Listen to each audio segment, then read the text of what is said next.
Hi, I'm Dana and I still have COVID, so I wanted something fun and easy to do as a video today. Sorry for the low effort, I've got COVID. But I saw a video from Nicole Raffi.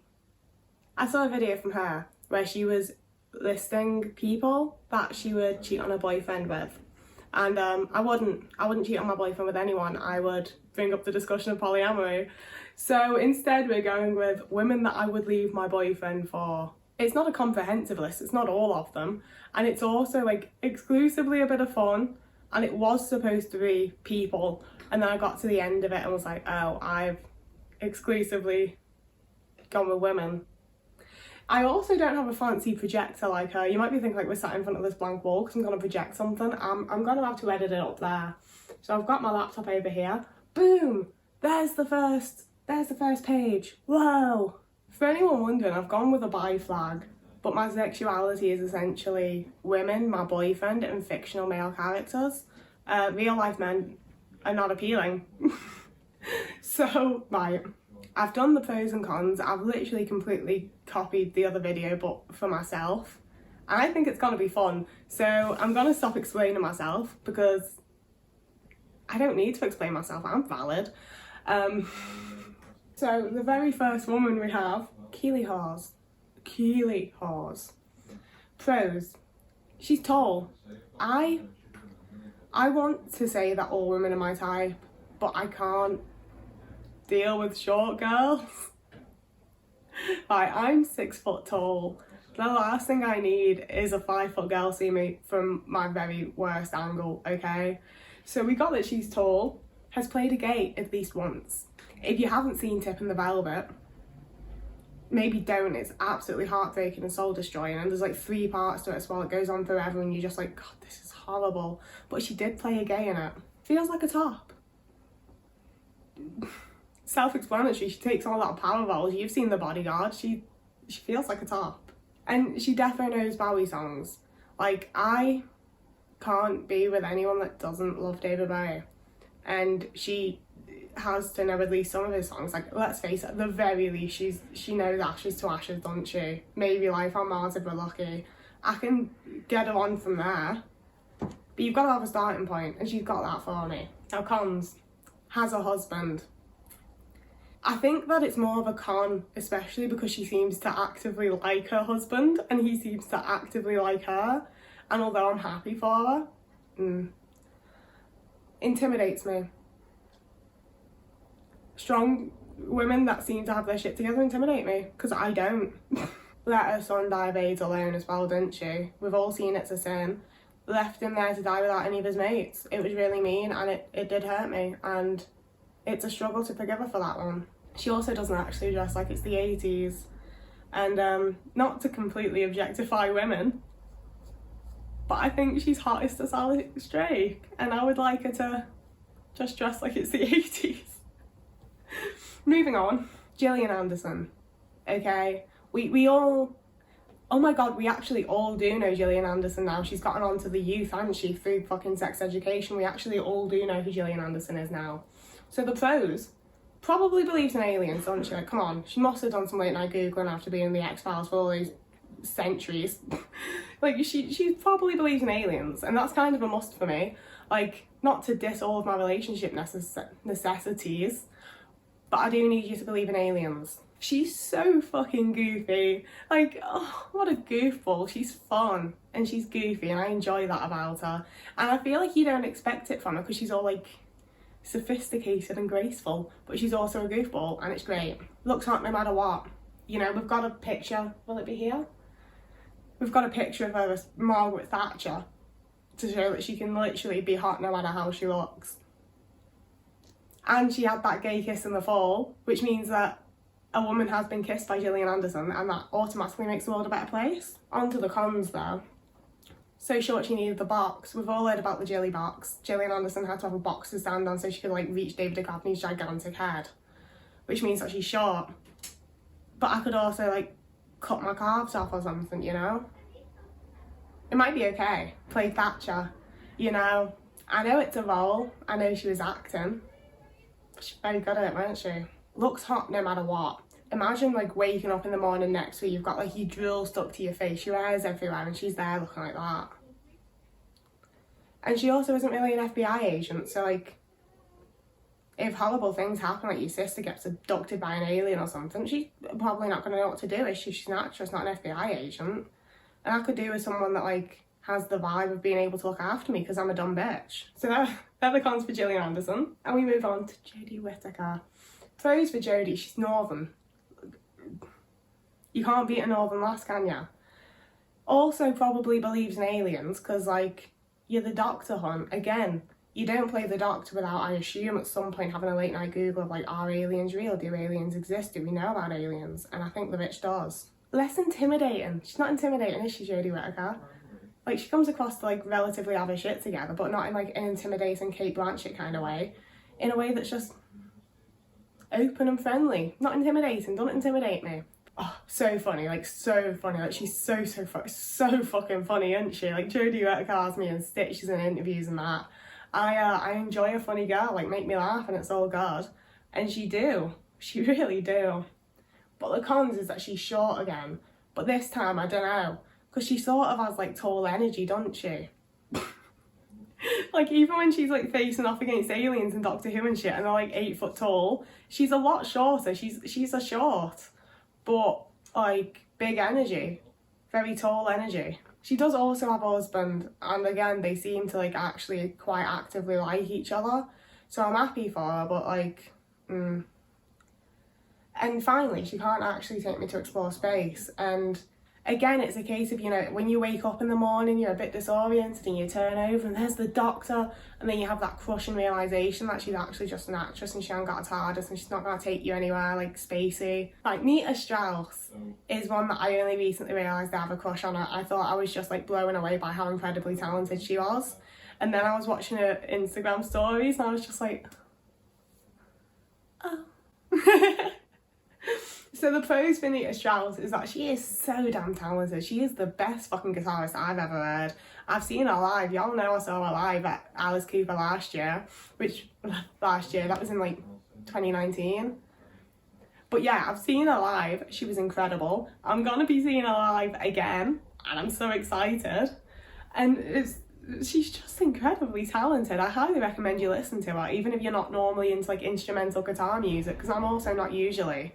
But she's just so great that it's fine. I'll listen to it and enjoy it, like it's good, because she's great. Mad pretty, but not intimidating. Because sometimes girls are incredibly pretty and that intimidates me, and that's my issue, not theirs, don't get me wrong.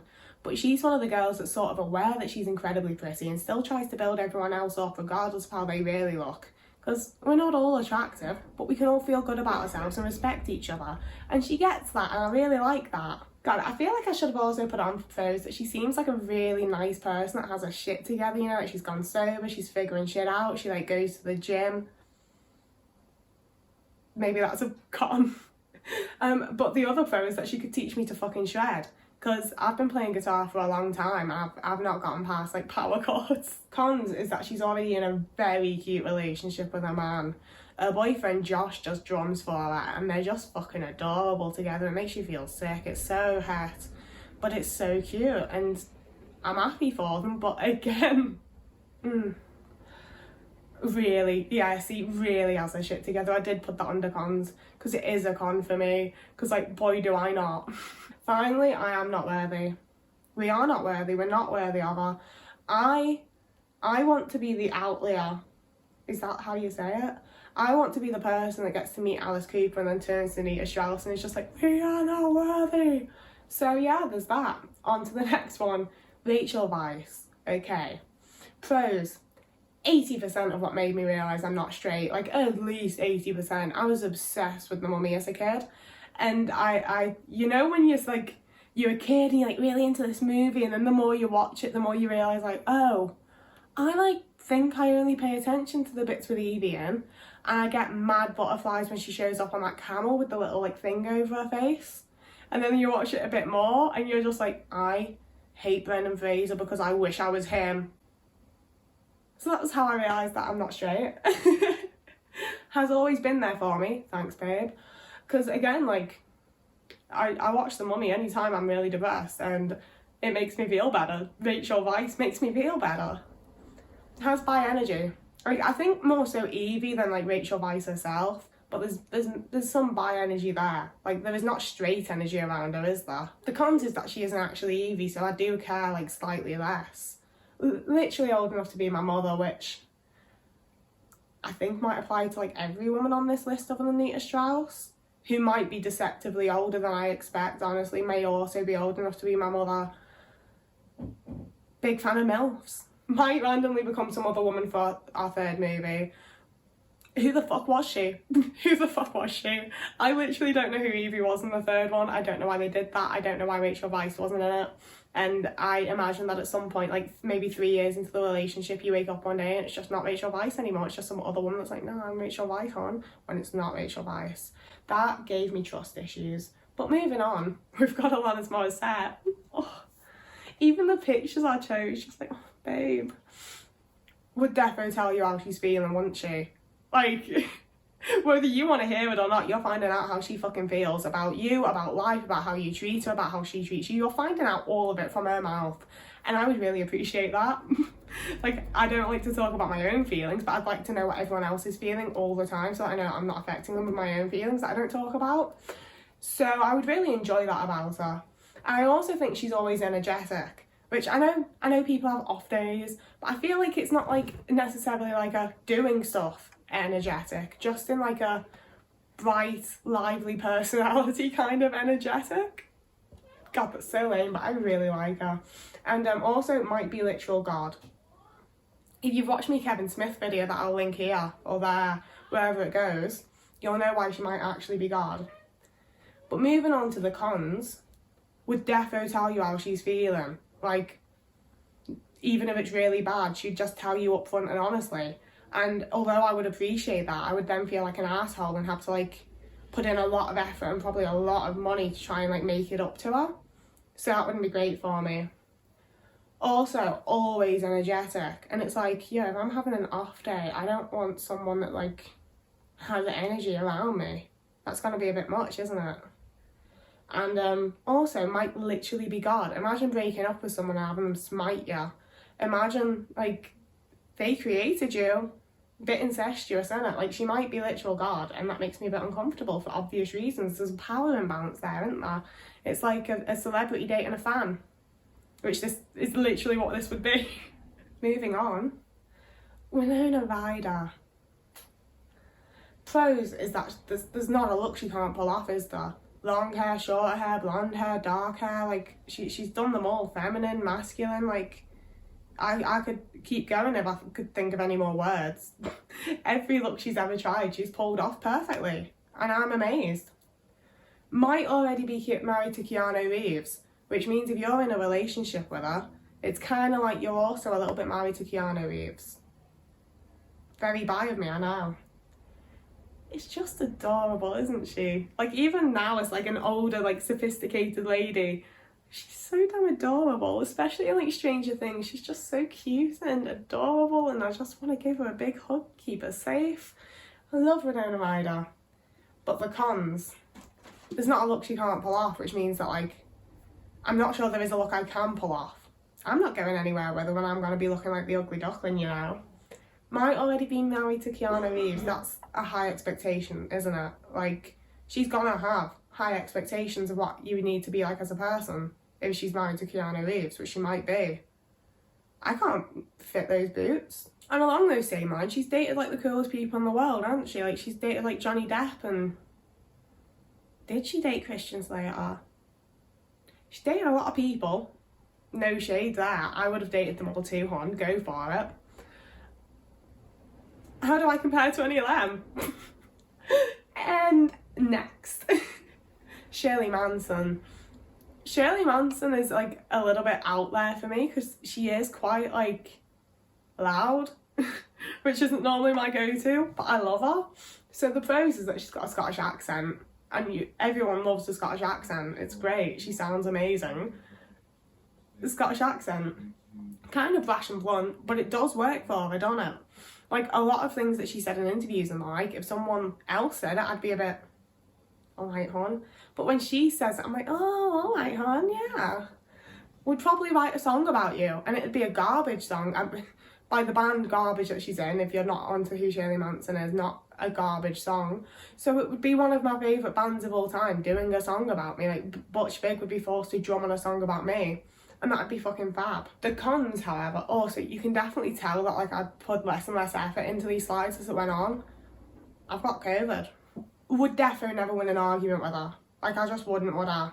Like, not only because I feel like she argues her points very well and, like, really stoutly believes in what she's saying, but also because as soon as someone with her confidence and accent started arguing with me, I would just be like, okay, you're absolutely right. Whatever it is, completely agree. Absolutely cooler than me. Now, I do think that a lot of people are cooler than me, but I also think that I can kind of pull off the, like, so not cool, I'm kind of cool thing. Don't know if I do. I've been thinking more about coolness lately because I watched Luxury Comedy again, and I'm just like, am I so uncool that I'm cool like James Acaster, or am I just uncool? Haven't decided yet, but she's cooler than I am for sure. And again, we'd probably write a song about you, and when it's not a nice song, then what? Like, what about when it's the, like, you're a bitch and I hate you kind of song? I just have to live with knowing that my favourite band of, like, one of my favourite bands have done that about me. Be horrible. Couldn't survive. Last person now. I could have gone on. I could have done like 30 of these, but you can see how much my effort decreased over time. So pros of Sigourney Weaver, dead tall. Like, really tall, isn't she? Like, she's tall. Like, I don't know what it is where my type is definitely tall women, but I never come across them. So Sigourney Weaver's like a gigantic relief to me, because I'm just like, I found one. Would defo protect. I wrote it like that because she has like protecty vibes, doesn't she? Like, she would look after you, she would protect you. But also, look at her little face. I want to protect her too. It'd be like so protective and cute and nice and warm and oh. Has not straight energy. Don't know what kind of energy it is she do have, but it's definitely of the LGBT plus type. It's not straight energy at all. Cons is that she probably don't watch Alien very often, and that's one of my go-to films. Like, Alien is a great movie, and you know, you're having a night in, you've ordered a takeout, and you're like, oh, Sigourney babe, what do you want to watch? Probably not suggesting Alien, is she? And that'd be like really sad to just not watch Alien anymore. Oh, but then what if she just reenacted it all for you? What if you just like plonk the script on the coffee table and were like, go ahead then, girl? I didn't think about having to do an outro. God, I just don't think. I didn't think about having to do an outro of any sort for this. I'm just gonna grab my laptop and we're gonna knock it out while we're doing it, okay? So, honourable mentions. Victoria, I'm spelling that wrong, Pedretti? The fact I don't know her name gives a lot away, because I will say that in The Haunting of Bly Manor, I much preferred a girlfriend to her. And I was like, I wonder what it is about her. And then like 3 episodes in, my boyfriend watched a bit, and he was immediately just like, oh, so you're into the Jodie Whittaker type there. And I was like, oh, fuck. So we've got her, Susan Sarandon. I don't feel like that needs explanation. Like, if you don't know who she is, because I get that, like, I have the taste of a 45-year-old. But Google it, you'll get it. Jodie Foster. Jodie Foster, now that I think about it, see, I go through a lot of phases, but now that I think about it, I absolutely fucking love Jodie Foster. And she's one of the few, like, fucking celebrities I like that is actually gay as well. So, honourable mention for Jodie Foster. And Kristen Stewart too. Can't forget Kristen Stewart. Another part of my gay awakening, to be honest, because you know when you're like 14 and your room's plastered in Twilight posters, and then one day your mum's just like, I thought it was Edward that you liked. How come you've got so many of Bella? And you're just like, get out of my room, Mom. So Kristen Stewart. Oh shit. We've got to go for Karen Gillan as well. Again, not to objectify women, but Karen Gillan was the first celebrity I ever found who had like sexy pictures on the internet. So that was a lot of an awakening too. And Billie Piper. I didn't fully realise how much I fancied Rose Tyler until I was like 16, but boy did that hit me like a fucking barge. And very quickly, Jenna Louise Coleman. And whoever that girl was that she was a lesbian with in Emmerdale when I was a kid. So they need an honourable mention. But that's all I'm doing. That's all that for today. I put way too much effort into these slides, to be honest, and I really wish I had a projector, but I don't, so maybe I'll like make it slightly transparent so it looks like it is. No, I don't know, but I hope you enjoyed the video. I don't think I really have a type. I kind of wish I did, but I don't think I do. But tell me below who either like your biggest celebrity crushes are if you don't have a partner, or who like you'd be polyamorous for in the comments below. I keep forgetting, but please do like and subscribe if you enjoyed the video. They're normally better than this. I normally put a lot more effort into them than this. But I've got COVID. I've got an excuse for fucking anything for the next like 4 days. So that's the video. I hope you enjoyed. Whoever you are and wherever you are, I hope you're having a lovely morning, evening, day, afternoon, month, week, year. And I'll be seeing you. Oh god, I need to put my laptop down before I fucking drop it. I'll be seeing you in a few days.